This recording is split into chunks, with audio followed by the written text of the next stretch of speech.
하나님의 말씀입니다. 신약 성경 로마서 26절로 28절입니다. 신약 성경 로마서 8장 26절로 28절의 말씀입니다. 한 목소리로 봉독하겠습니다. 이와 같이 성령도 우리의 연약함을 도우시나니 우리는 마땅히 기도할 바를 알지 못하나 오직 성령이 말할 수 없는 탄식으로 우리를 위하여 친히 간구하시느니라. 마음을 살피시는 이가 성령의 생각을 아시나니 이는 성령이 하나님의 뜻대로 성도를 위하여 간구하심이니라. 우리가 알거니와 하나님을 사랑하신 자 곧 그의 뜻대로 부르심을 입은 자들에게 모든 것이 협력하여 선을 이루느니라. 아멘. 할렐루야. 오늘도 예배에 참여하신 여러분들을 환영합니다. 옆에 있는 사람 인사하십시오. 잘 나오셨습니다. 앞뒤로 인사하면서 은혜 받읍시다.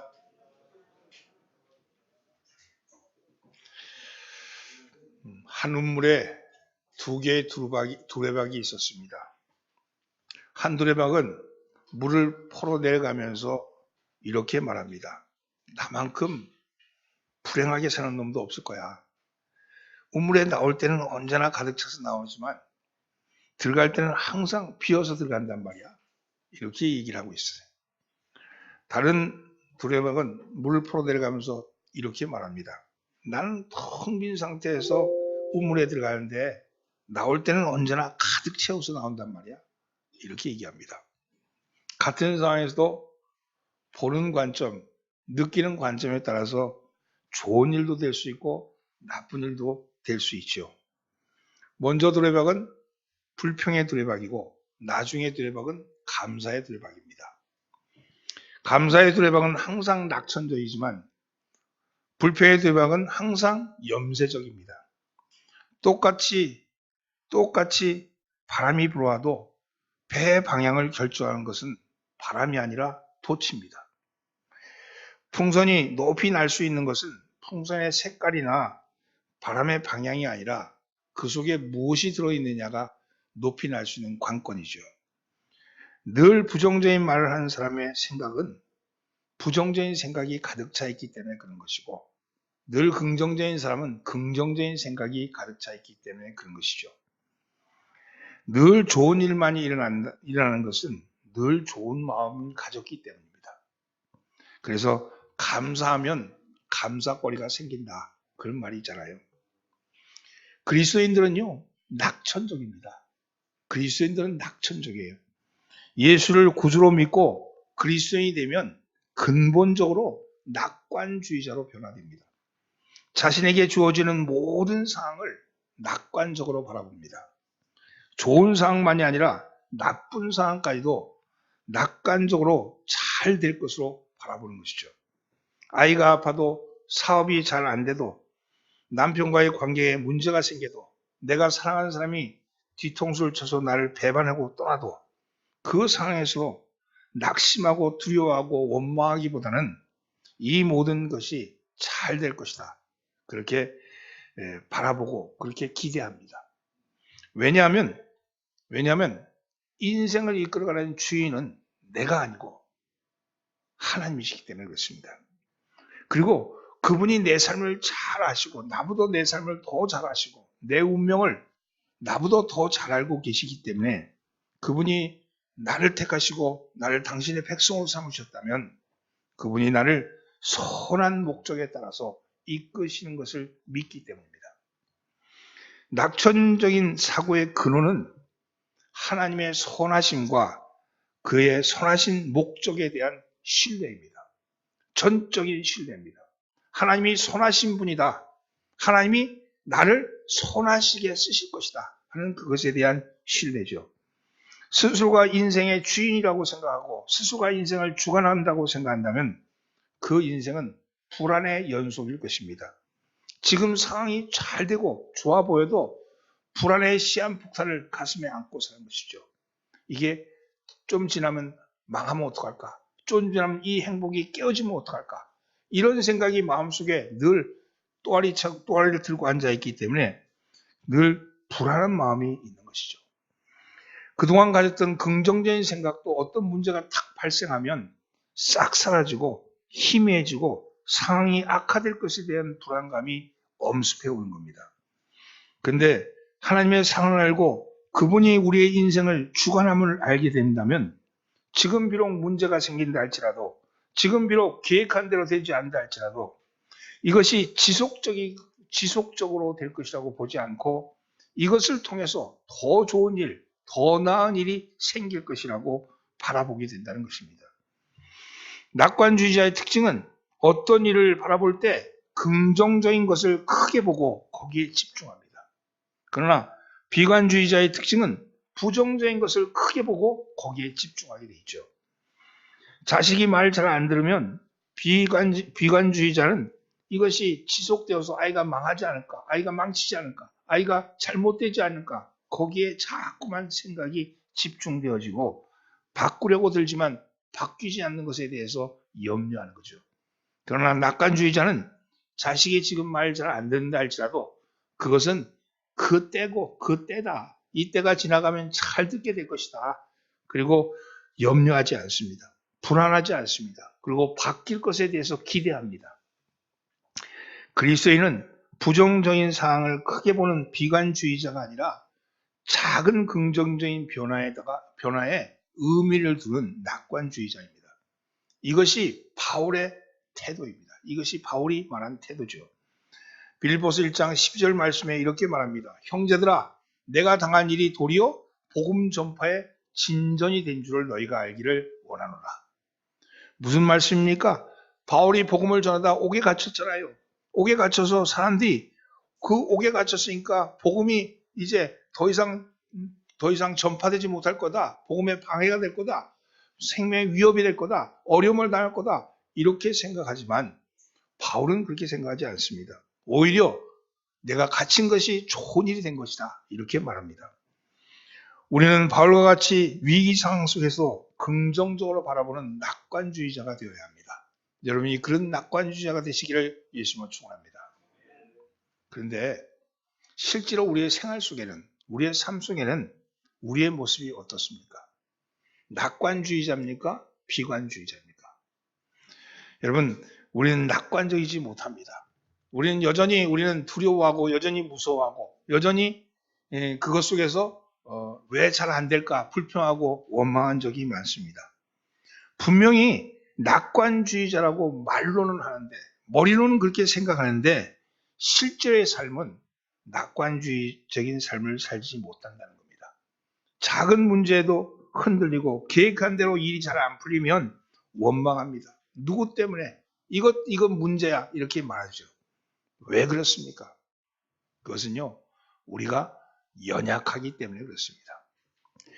여러분, 우리가 연약하기 때문에 그렇습니다. 그래서 로마서 5장 6절에서는 예수님은 이렇게, 바울은 고백하기를 예수님은 이렇게 얘기합니다.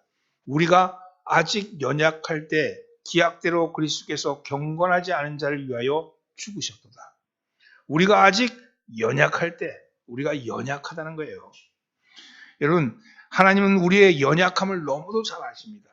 우리의 연약함을 잘 아시고 그래서 우리를 도우시는 분을 보내주신 거예요. 우리의 연약함을 아시고 그 연약함을 돕기 위해서 하나님이 오신 겁니다. 바로 예수님께서 승천하시면서 우리를 도우시는 분, 도우실 하나님을 보내준다고 약속했는데 그것이 바로 성령이며 성령님은 우리의 연약함을 아시고 우리의 연약함을 도우신다고 말씀합니다.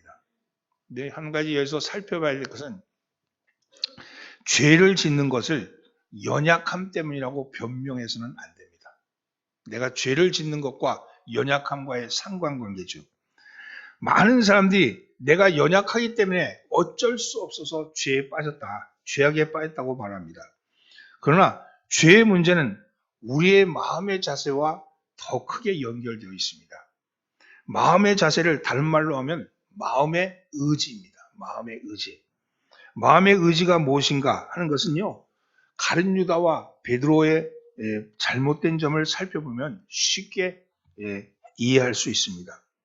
가룟 유다가 예수님을 배신한 것이나 베드로가 예수님을 부인한 것은 50보 100보 차이 아닙니까? 그러나 가룟 유다는 예수님을 배신하려는 마음의 의지가 있었습니다. 그는 연약해서 실수하거나 두려움 때문에 배신한 것이 아니고 배신하고자 하는 마음의 의지가 있었던 겁니다. 마지막에는 자기 의지대로 되지 못하니까 자살하고 만 거죠. 그러나 베드로는 예수님을 부인했지만 주님을 향한 마음의 의지가 흔들린 적이 없습니다. 예수님을 베드로를 향해서 이렇게 말씀하시죠. 마음에는 원이로되 육신이 약하도다. 마음에는 원이로인데 육신이 약하도다. 베드로는 이 말씀을 통해서 베드로가 육신은 연약했지만 마음의 의지는 주님을 향했다는 것을 알 수 있습니다. 베드로는 마음의 의지로 넘어진 것이 아니라 육신의 연약함으로 인해서 두려움과 실수로 넘어진 것이죠. 그러므로 예수님은 베드로를 다시 회복시켜 주시고 성령님을 보내주셔서 도와주셨습니다. 그리고 베드로가 성령의 도우심을 받을 때 베드로는 위대한 전도자가 된 것이죠. 이것이 가룟 유다와 베드로의 차이입니다. 같이 죄악을 범했다 하지만 가룟 유다는 마음의 의지가 있었어요. 자기가 한 것, 자기가. 그런데 베드로는 그 자신의 연약함으로 해서 넘어진 거죠. 두려움 때문에, 무서움 때문에 넘어진 거죠. 그래서 두 사람의 차이는 한 사람은 자살했고 한 사람은 위대한 사도가 된 것 아니겠습니까? 사실 우리는 모두 연약합니다. 그러나 이 연약함 속에는 우리의 마음의 자세가 굉장히 중요하다는 것이죠. 이 마음의 자세가 어디로 향하는가? 이것이 매우 중요합니다. 가룟 유다처럼 우리의 마음의 의지가 세상이나 사람에게 향하면 죄악 가운데 실패할 수밖에 없다는 거예요. 내가 세상을 향해서 내 의지를 펼치거나 혹은 사람을 향해서 내 마음을 두면 그것은 죄악 가운데 들어가게 되지만, 그러나 비록 우리의 마음이 우리가 연약하지만 우리의 마음의 의지가 주님을 향하고 있다면 반드시 주님이 도와주십니다. 왜냐하면 마음의 연약함, 우리의 연약함을 도우시고자 성령님이 오셨기 때문입니다. 그러면 어떻게 성령님은 우리의 연약함을 도우실까? 어떤 방식으로 성령님은 우리의 연약함을 도우시는 것일까요? 첫째는요, 성령님은 말할 수 없는 탄식으로 우리를 위해서 친히 간구하십니다. 따라해보세요. 친히 간구하십니다. 26절 말씀을 함께 봉독합니다. 이와 같이 성령도 우리의 연약함을 도우시나니 우리는 마땅히 기도할 바를 알지 못하나 오직 성령이 말할 수 없는 탄식으로 우리를 위하여 친히 간구하시느니라. 우리가 연약해서 하나님께 마땅히 기도할 바를 알지 못할 때도 있어요. 내가 이 기도가 맞는 기도인지 맞지 않는 기도인지도 조차도 모를 때가 있어요. 중언부언 기도하지만 그 기도가 하나님의 뜻에 맞는 기도인지 아니면 내 욕망의 기도인지를 깨닫지 못할 때도 있답니다. 그때 성령님이 도우신다는 거예요. 우리가 때때로 연약해서 우리가 하는 기도할 바를 알지 못할 때조차도 우리 성령님은 말할 수 없는 탄식으로, 말할 수 없는, 우리에게 말씀하지 않지만 우리를 탄식하심으로 주님 그렇게 우리를 위해서 친히 간구하신다고 말씀합니다. 왜 우리는 우리의 기도할 바를 알지 못하는 것일까요? 첫째는요, 자기의 진정한 마음의 소원이 무엇인지 모르기 때문입니다. 우리가 소원하는 바가 뭔지를 모른다는 거예요. 우리가 원하는 것이 없으면 절망한 상태고요. 그리고 원하는 것이 있지만 그것이 왜곡되어 나타나면 중독된 상태입니다.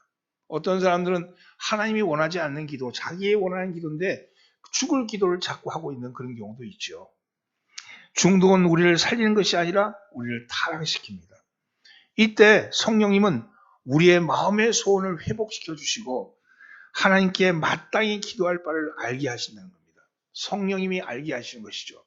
주여, 한나가 기도할 때 그가 그 자식 없음을 놓고 기도할 때 그가 입으로 정말 술 취한 사람처럼 뭐를 말하는지도 모르지만 그렇게 기도할 때 주님은 그 기도도 들으시는 거죠. 그 마음의 기도를 들으시는 거예요. 둘째로 왜 자기 마땅히 기도할 바를 알지 못할까? 둘째로는요, 자기 힘으로만 기도하면 어느 정도는 기도하지만 얼마 가지 못해서 기도를 놓치고 맙니다. 자기 힘으로 뭔가를 기도한다고 들면 기도를 놓치고 말아요. 그러므로 성령의 도우심을 통해서 내 힘으로만 기도하는 것이 아니라 성령의 인도하심을 받는 기도가 되어야 한다는 거죠. 성령님은요, 우리의 기도문이 막힐 때 그 기도문을 뚫어주신다는 거예요. 내가 기도하면, 내 힘으로 기도하면 그 기도는 그냥 나 혼자의 의지의 기도지만 조금 더 기도하다 보면 성령이 도우셔서 그 기도가 성령이 동행하는 기도가 된다는 것입니다. 여러분, 성령의 도우심을 받아 소원을 회복한 우리의 마음의 상태는 그러면 어떤 상태가 되느냐? 그렇게 기도하고 성령의 도우심으로 해서 우리의 기도가 이루어지고 기도가 되어지면 어떤 모습이 되느냐? 그것은요, 에스겔서 36장 26절 말씀에 이렇게 말씀합니다. 또 새 영을 너희 속에 두고 새 마음을 너희에게 주되 너희의 육신에서 굳은 마음을 제거하고 부드러운 마음을 줄 것이며 이렇게 말씀합니다. 성령 받기 이전에는 굳은 마음이었는데 새 영, 성령이 임하면 부드러운 마음이 된다는 거예요. 마음이 부드러워진다는 거예요. 마음이. 여러분, 어떤 사람이 성령 충만한 사람인가? 그것은 정확하게 구분하기는 힘들지만 공통적인 특징이 있다면 그것은 성령 충만한 사람은 부드럽다는 겁니다. 유연하다는 거죠. 여러분, 성령 충만한 사람은 얼굴도 부드럽고 언행도 부드럽고 성품도 부드럽습니다. 목도 부드러워서 고개를 잘 숙이고 얼굴 근육도 부드러워서 잘 웃습니다. 부드러워진다는 거예요. 성령의 충만함을 받으면 육신에서 굳은 마음을 제거하고 부드러운 마음을 줄 것이며 이렇게 말씀합니다. 여러분, 운동할 때도요, 힘이 들어가면 실수를 많이 하잖아요. 왜 힘이 들어갑니까? 욕심이죠. 이겨야겠다. 내가 이거 잘해야겠다. 욕심이 있으니까 힘이 들어가는 거 아니에요? 여러분, 그렇습니다. 목회도 욕심을 하면요, 그러면요, 틀림없이 문제가 생깁니다. 여러분, 그래서 성령 안에서 끊임없이 부드러워지려고 노력해야 되고 부드러워져야 합니다. 교회도요, 교회 안의 성도들도 성령에 충만한 사람들은 부드럽습니다. 화를 내지 않고 충돌하지 않고 다투지 않습니다. 여러분, 부드러워지는 것이죠. 오늘 여러분, 부드러워진 마음이 되기를 예수님으로 축원합니다. 성령의 도우심으로 여러분의 기도가 응답받으면 그러면 여러분이 부드러운 사람이 되는 줄 믿습니다. 옆에 있는 사람 인상도 부드러워집시다. 두 번째는요, 성령은 우리를 위해서 하나님의 뜻대로 간구하십니다. 그래서 하나님의 뜻대로 간구하십니다. 성령님은 항상 하나님의 뜻대로 기도하십니다. 그래서 성령의 기도는 반드시 이루어집니다. 하나님의 뜻대로 기도하게 해주시는 거죠. 그래서 그 기도는 이루어지는 것이죠. 27절 말씀 함께 봉독합니다. 마음을 살피시는 이가 성령의 생각을 아시나니 이는 성령이 하나님의 뜻대로 성도를 위하여 간구하심이니라. 마음을 살피시는 이, 이것은 하나님이죠. 여러분, 하나님은 사람의 마음을 다 살피신다는 거예요. 그래서 살피신다는 것은 우리가 가지고 있는 마음을 아신다는 거죠. 하나님은 우리의 모든 것을 아시고 계십니다. 그리고 그런 하나님께서 성령님이 우리를 위해서 하나님의 뜻대로 간구하신다는 거예요. 우리의 마음에 원하는 바가 아시는 그분이 내 마음의 생각은 오늘은 이랬다, 내일은 좋고, 어제는 이렇게 생각했는데 또 오늘 생각이 이렇게 바뀌고 이게 흔들흔들한 거예요. 그런데 그거를 우리 하나님이 그 마음의 생각을 아신다는 거예요. 내 욕망의 생각은 겉의 욕망은 이러한데 속 욕망이 또 다른 게 있어. 그런 거 있잖아요. 말은 이렇게 하는데 속은 또 안 그런 거 있잖아요. 이런 것조차도 하나님이 아신다는 거예요. 근데 그 아시는 것이 무엇이냐? 그것이 바로 하나님이 그걸 아시고 그것을 위해서 기도하신다는 겁니다. 간구하신다는 겁니다. 이 말씀은 곧 성령님께서 우리를 위해서 간구하시는 그 기도, 우리의 진정한 마음, 그것을 하나님이 아시고 들으시고 응답하신다는 겁니다. 성령님은 하나님의 뜻대로 우리가 고난 속에서도 장래의 영광을 바라보고 소망을 가질 수 있도록 기도해 주십니다. 우리는 당장 여기 놓여있는 그 상황이 안타까워서 이것을 놓고 막 기도하는데 사실은 그것이 고난이 아니고 환난이 아니고 어려움이 아니고 오히려 그것이 더 나가게 하는, 바람을 주시니까 더 빨리 가게 하는 그 기회일 수 있잖아요. 근데 중요한 건 뭐예요? 이 환란이 지나가라 마라 그게 중요한 게 아니고 하나님의 뜻이 우리의 삶 속에서 이루어지는 게 중요한 거 아니겠어요? 그 이루어짐을 위해서 기도한다는 겁니다. 우리는 연약해서 우리의 힘만으로는 믿음을 지키고 구원을 받을 수가 없습니다. 하나님의 뜻을 이루어 드릴 수도 없습니다. 심지어 이를 위해서 기도할 수도 없을 때도 있습니다. 또 기도가 잘못될 때도 있습니다. 그럴 때 염려하지 마십시오. 이럴 때 성령님이 친히 우리를 위해서 기도하신다. 친히 그것을 이루신다고 말합니다. 우리는 그저 모양만 기도할 뿐인데, 우리는 엎드려 기도할 뿐인데, 겉모습만 기도할 뿐인데, 내 속에 와 계신 성령님이 온전한 기도를 이루신다는 거예요. 우리의 입으로 하는 기도는 이러한데, 근데 그 기도 안에 우리의 진정한 소원이 무엇인지를 아시고 그것을 이루신다는 거예요. 우리의 모습은 겉모습은 기도하는 모습이었는데 그런데 기도도 안 해. 그거는 문제가 있지만 적어도 내가 기도하려고 애를 쓰고 기도하려고 들 때 성령님이 우리를 위해서 친히 이루시고 기도하신다는 말씀입니다. 오늘 여러분 우리 모두가 어떠한 어려움 속에서도 성령님의 기도를 통해서 우리의 소원이 이루어지는 줄 믿으시길 바랍니다. 이 믿음이 우리의 믿음이죠. 이 성령님이 우리를 도우시는 거예요. 연약한 우리, 잘 알지 못하니까, 우리가 깨닫지 못하니까, 우리가 어떻게 해야 될지 알지 못하니까 그것조차도 깨닫게 하시는 성령님 아니십니까? 여러분 그 성령님이 여러분의 연약함을 도우셔서 주님의 뜻을 온전히 이루어드리는 역사가 일어나기를 예수님으로 축원합니다. 세 번째는요. 성령님은 우리의 삶을 협력하여서 선을 이루도록 돕습니다. 그래서 선을 이루도록 돕습니다. 28절 말씀을 함께 봉독합니다. 우리가 알거니와 하나님을 사랑하는 자 곧 그의 뜻대로 부르심을 입은 자들에게는 모든 것이 협력하여 선을 이루느니라. 우리의 삶에 모든 것이 협력하여 선을 이루게 하십니다. 우리의 삶에는 좋은 일만 있는 것이 아니고 나쁜 일도 있습니다. 아름다운 일만 있는 것이 아니고 욕된 일도 있습니다. 그런데 성령님께서는 이 모든 것을 협력해서 궁극적으로는 내게 유익하고 복되게 하신다는 거예요.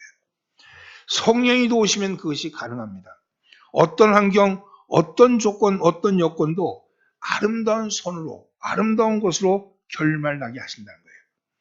고린도후서 4장 7절 이하의 말씀에 이렇게 말씀합니다. 우리가 이 보배를 질그릇에 가졌으니 이는 심히 큰 능력이 하나님께 있고 우리에게 있지 아니함을 알게 함이라.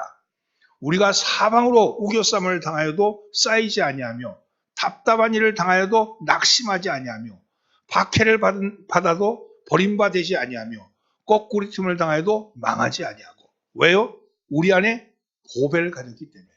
우리 안에 보배를 가졌기 때문에 우리는 질그릇에 불과하지만 우리 안에 보배, 그게 뭡니까? 성령이며 성령님. 여러분 하나님이 우리 안에 있는 거예요. 보배가 우리 안에 있는 거예요. 그 보배는 성령님이죠. 그래서 우리가 우겨쌈을 당하지 않고 낙심하지 않고 망하지 않는다는 겁니다.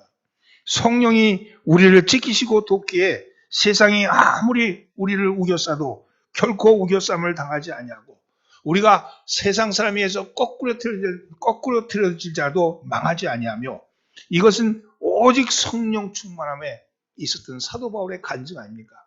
내가 주님을 그 보화를, 그 말씀을, 그 성령을 내 가운데 가졌으니 나는 어떤 것에도 나는 두렵지 아니하다고 고백하는 거 아닙니까? 성령님께서는 나를 돕고 격려하고 위로하고 지키시는데 누가 감히 나를 유린할 수 있겠습니까? 그래서 우리는 필히 성령 충만하셔야 합니다. 성령 충만한 것이 무슨 어디 가서 기도를 가서 안수기도 받고 그런 거 아니에요. 성령 충만은요, 내가 나를 죽이면 돼. 내 안에 와 계신 성령님이 와 계신데 내가 나의 욕구를 죽이고 나를 하나님 앞에 죽여야 되는. 이게 부활은 왜 어떻게 부활합니까? 죽어야 부활하는 거 아니겠어요? 죽지 않고 부활하려고 드니까 문제죠. 여러분 나를 죽이셔야 돼. 내 욕구를 죽이고 내 마음의 생각을 죽이고 주님께서 행하십시오. 주님께서 이루십시오. 주님께 복종합니다. 주님께 순종합니다. 나를 죽이셔야 돼. 내가 가지고 있는 계획을 내려놓으십시오. 내가 가지고 있는 생각을 내려놓으십시오. 이렇게 꼭 해야 돼. 이건 꼭 이렇게 이루어져야 돼 하는 그런 생각조차도 내려놓고 주님이 이루십시오. 주님이 하십시오. 그러면서 나를 끊임없이 주님 앞으로 가는 거. 말씀을 묵상하고 그 말씀 가운데 나를 깨우칠 때 여러분 내가 성령의 충만함에 있는 줄 믿습니다. 협력하다. 성령은 협력하여 선을 이룬다 하는데 이 협력하다는 말은요. 이 단어는 헬라어로는 수네르게오인데 수네르게오. 이거는 어떤 목적을 이루기 위해 수많은 요소가 서로 작용하는 것. 이런 뜻입니다. 어떤 목적을 이루기 위해서 수많은 요소들이 작용하는 것. 이게 수네르게오인데 이 단어에서 시너지가 나왔고 시너지즘이 나왔어요. 시너지즘이 나왔어요. 근데 시너지가 나와진 거예요. 시너지즘은요, 두 개 혹은 그 이상의 행동이 결합해서 개개의 효과를 합한 것보다 훨씬 더 효과를 갖게 하는 것, 이런 뜻입니다. 그러니까 이게 바로 그런 거죠. 협력하다는 것은 서로 다른 각각의 것이 서로가 협력할 때, 하나가 될 때, 합해질 때, 그 합해진 합보다 더 큰 영향을 발휘한다는 것 아니겠어요? 그렇습니다.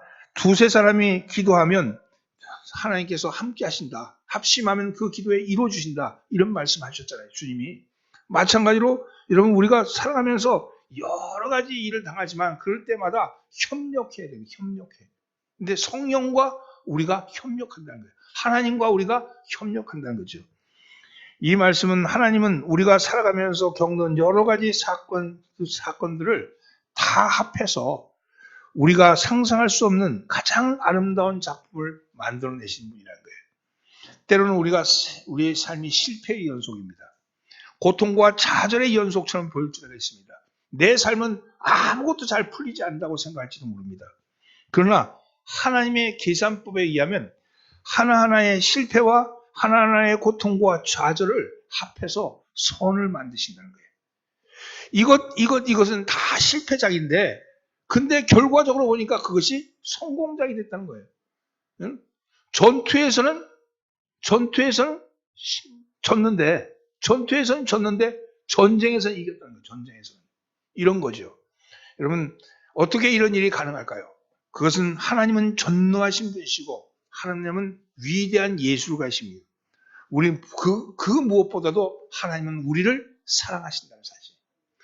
하나님은 우리를 망하게 하시는 분이 아니고 하나님은 우리를 흥하게 하시는 분이고 하나님은 우리에게 여러분 패하게 하시는 분이 아니라 복 주시는 분이시라는 사실이죠.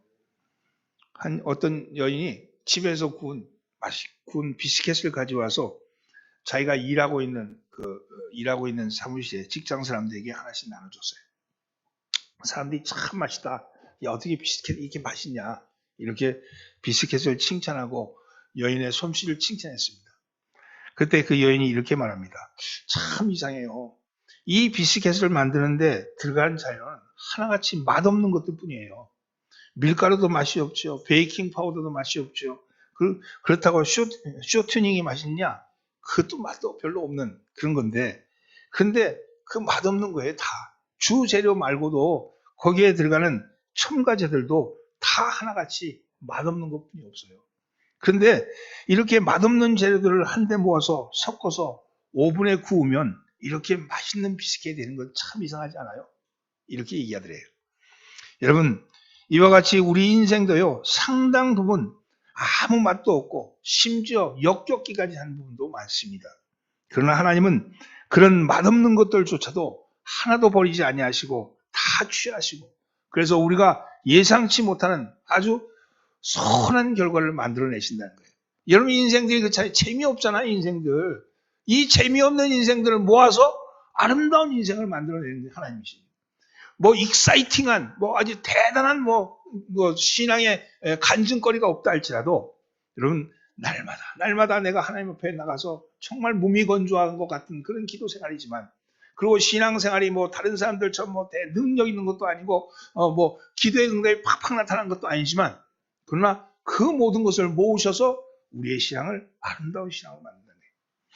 여러분 이런 거 있죠. 우리의 신앙생활을 하면서 혹시 실패하는 인생을 살지 않을까 하는 두려움에 시달릴 때가 있습니다.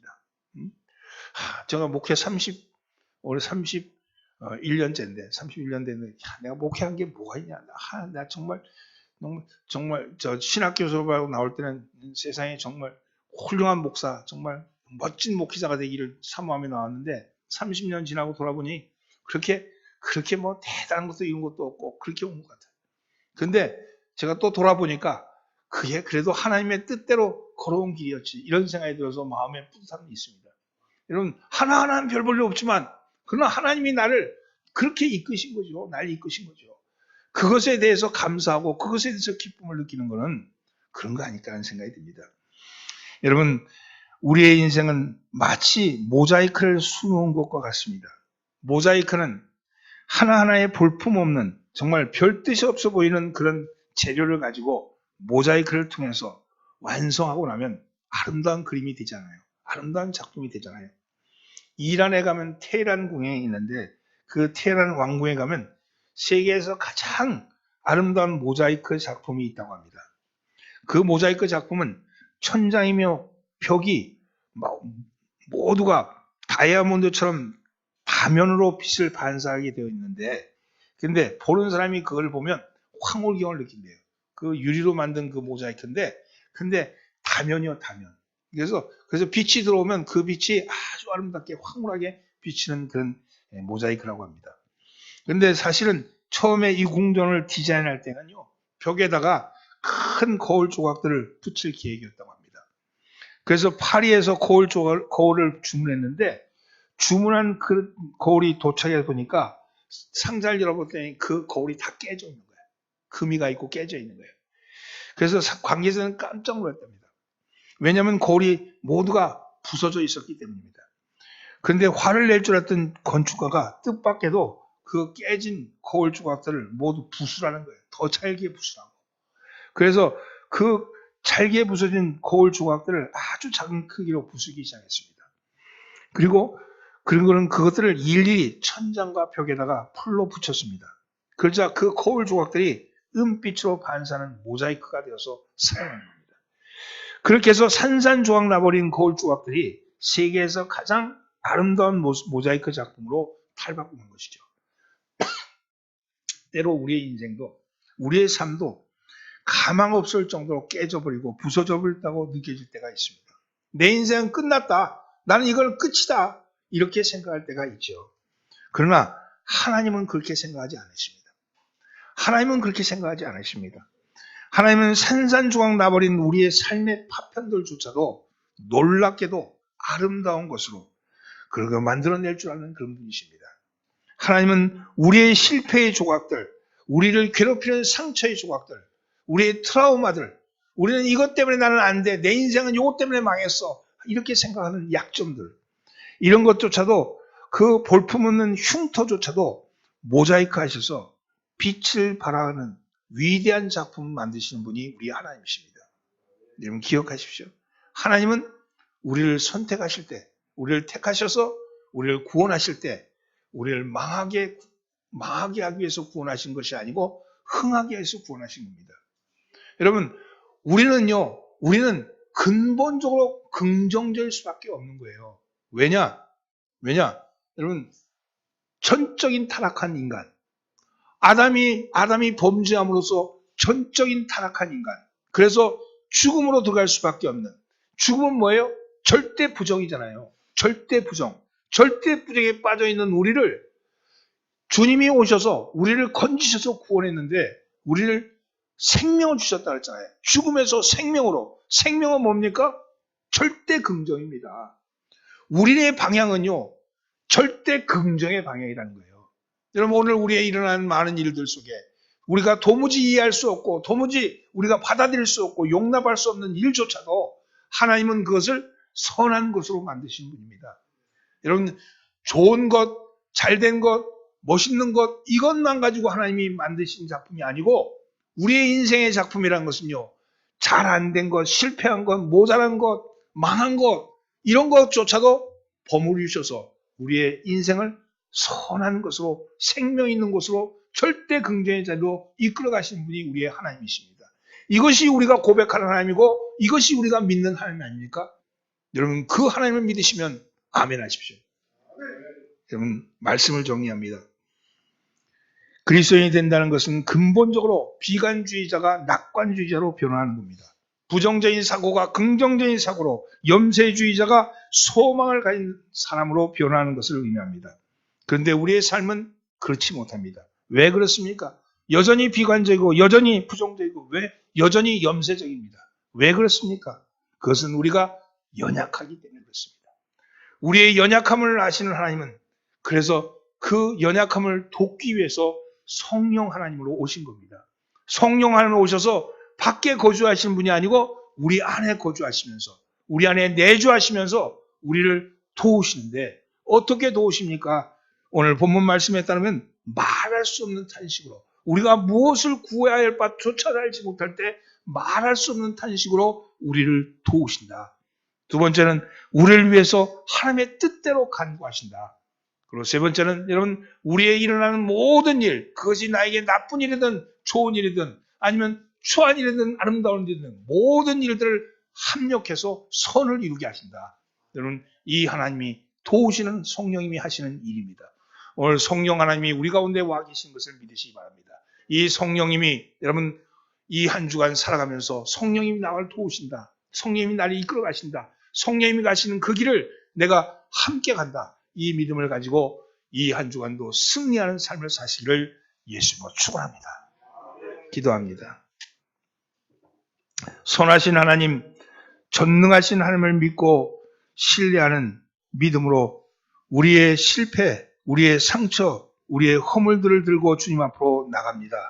주님, 저희는 나무의 순과 같이 연약하고 부러지기 쉬운 자들이지만 성령님이 함께 하심을 믿고 나가오니 주님, 저희가 무엇을 해야 될지 알지 못할 때 저희의 실패의 선택을 계속할 때에도 우리 주님 도와 주옵소서.